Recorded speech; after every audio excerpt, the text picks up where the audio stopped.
Les images parlent d'elles-mêmes. Au sol, les corps jonchés des assaillants neutralisés, dont un Français.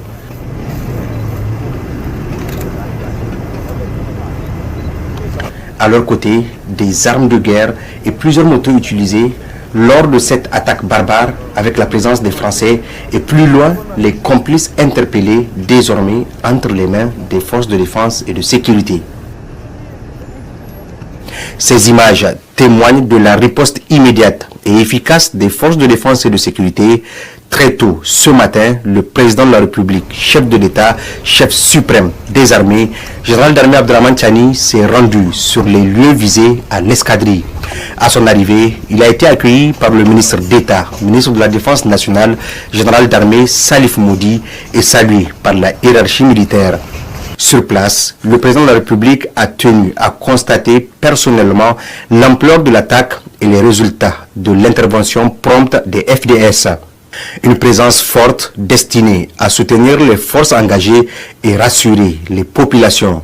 Les FDS assurent que la situation est sous contrôle.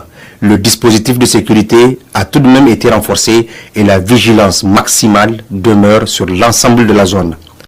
Comme vous le savez, tôt ce matin, la base aérienne ou l'aéroport international Diori Hamani de façon plus large a fait l'objet d'une tentative d'infiltration par des mercenaires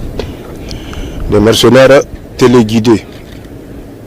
C'est l'occasion pour nous de venir prendre contact avec l'ensemble des forces de défense et de sécurité ainsi que nos partenaires russes pour leur prompte réaction. Réaction qui a permis dans les 20 minutes qui suivent de mettre l'ennemi totalement en déroute. Certains sont neutralisés sur le champ, d'autres ont été neutralisés dans leur panique de route. Nous félicitons l'ensemble des forces de défense et de sécurité qui ont su coordonner leur action, ainsi que les partenaires russes qui ont défendu avec professionnalisme leur secteur de sécurité.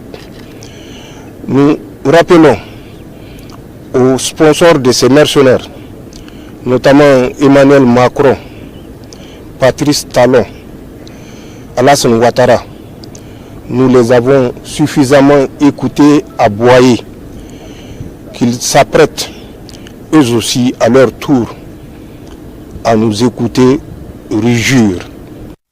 Ces images, aussi dures soient-elles, portent un message clair. La menace a été contenue et maîtrisée. Les terroristes et leurs complices neutralisés. L'État reste pleinement mobilisé pour protéger chaque citoyen. La République veille et reste debout. C'est le message du chef suprême des armées, le général d'armée Abdraman Tchani.